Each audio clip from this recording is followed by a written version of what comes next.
भी ये 2000 रुपए की तुक समझ आई, अगर 2000 रुपए, सॉरी सोशल मीडिया पे आपने बहुत सुन लिया होगा, थोड़ा सा आंखें नीचे करके इंसान शर्मिंदा होकर बताता है कि जी आपको 2000 देंगे, उस पर बता भी नहीं है 2000 में क्या क्या कर सकते हो। शुक्र है फरवानी में कोई यूरोप का टूर या हज उमरा नहीं बीच में कर दिया। और जो फिल्म इंडस्ट्री पे सब्सिडी दी है आपने, अगर वो हज पर दे देते, क्योंकि हमारे अब्दुल शकूर साहब बहुत ऐसे हाथ लहरा लहरा के कि मैं वहां पर गई थी, मैं वहां पर गई थी, तो कहां है? इतना साफ झूठ। यहां पर लोग वहां पर 9 लाख रुपए जमा करवा रहे हैं हज का, यहां पर आके कह रहे हैं कि वो मेरी वजह से उन्होंने पता नहीं 6 लाख या उतने कर दिया।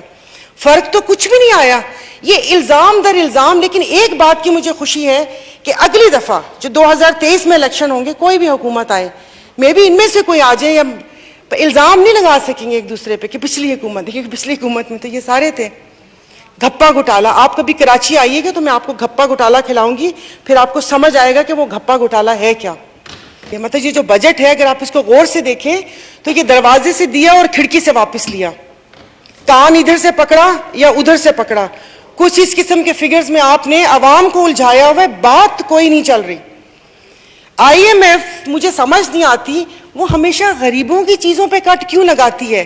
कभी IMF ने ये क्यों नहीं कहा कि आप लोग अपने खर्चे कम करें? IMF ने ये नहीं बोला, मैं किसी एक पर्टिकुलर जमात की बात नहीं कर रही, कि ये जो 10-10, 20-20 बंदे जहाज भरकर आ जाते हो अरमानी और गुची की चीजें पहनकर, ये तुम लोग मांगने किस मुंह से आते हो? मांगने वाले के तो इतने ठाट बाट नहीं होते। ये जो आई एम सॉरी 13 जमातों का एक घप्पा घोटाला बना हुआ है, इनको तो किसी ने नहीं रोका। ये तो आप बैठ के कोई चीज कोई रोकने वाला ही नहीं है। आप लोगों ने तो अल्हम्दुलिल्लाह, आप इदारों की बात करते हैं, इंस्टीट्यूशन की बात करते हैं, बाकी तो छोड़े, आपने तो इस इंस्टीट्यूशन को बेतौकीर कर दिया कि यहां पर आता है कोई एक, वहां पर सहाफी को इक्का दुक्का बैठा हुआ होता है, इसकी कवरेज नहीं होती, लोगों को पता नहीं चलता कि हम लोगों ने उनके लिए क्या बात की है। तालीम की बात करें तो वो तालीम नहीं, तालीम ऐसे कौमें ऐसे थोड़ी बनते हैं कि फ्री के लैपटॉप और आईपैड बांट के, कि ये खाली कुर्सियां जो हम लोगों का मुंह चढ़ा रही होती हैं। मतलब ऐसा कौन सा काम है वो हम लोगों का या आवाम का सामना क्यों नहीं कर सकते? और ऐसा भी नहीं है कि वो इस बजट बनाने में मसरूफ हो, क्योंकि ये तो डिक्टेशन थी, ये तो एक स्क्रिप्ट था जो यहां पर आकर पढ़ा गया है। और ये मेरे ख्याल में आखिरी बजट नहीं है, ऐसे 10 बजट और आएंगे, मिनीज, मिडीज, माइक्रो मिनीज, सब बजट आते रहेंगे।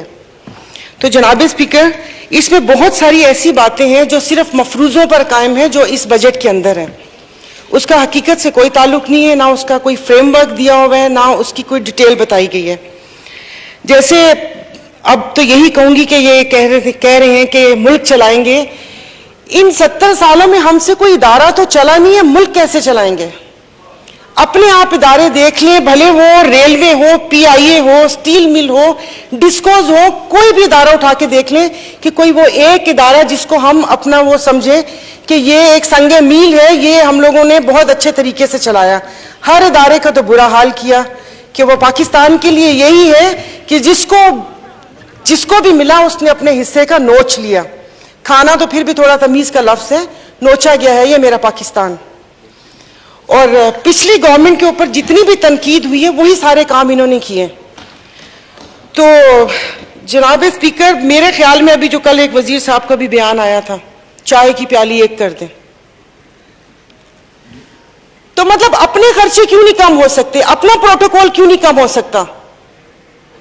जनाब स्पीकर, आप ही सुनने वाले, आप ही को कह रही हूं, क्योंकि ये लस्सी पी हुई है, इन्होंने सही में लस्सी पी हुई है, सोए हुए। तो क्योंकि ये जो वहां पर चीखते थे उस वक्त इतना शोर शराबा होता था, इतना शोर शराबा होता था, वो लगता है कि जैसे पता नहीं उनको कुछ अब समझ ही नहीं आ रही, कानों में रुई डाली हुई है या आई डोंट नो क्या किया हुआ इन्होंने। कसम से प्लीज रूलिंग दे, वरना कल मैं यहां पर इश्तिहार गुमशुदगी के यहां पर टैग में लगा दूंगी कि यहां पर ये इसी तरह, मतलब समझ नहीं आती ऐसा कौन सा काम कर रहे। इन कुर्सियों में क्या है कि जो आप इख्तिदार पे आते हैं आपकी गर्दनों में इतने सरिये आ जाते हैं कि आप इंसान को इंसान नहीं समझते। और समझ नहीं आती जो भी यहां पर बैठता है, ओ भाई तुम हमारे वोटों से बैठते हो, भले हम यहां पर हो या वहां पर हो, मैं भी उसी कतार में हूं।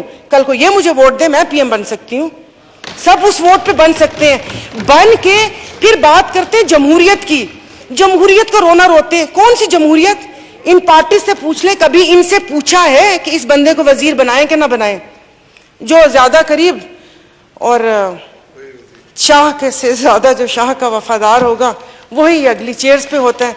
तो फिर वो शाह को खुश करेगा कि आवाम को खुश करेगा? एंड में भाई अपने दिल पे मत लीजिएगा, पता नहीं किसने उठा के आवाम को 2 भूखे शेरों के आगे फेंक दिया कि चीर फाड़ कर लो इनका, अपने पे मत लीजिएगा। शुक्रिया जनाब स्पीकर।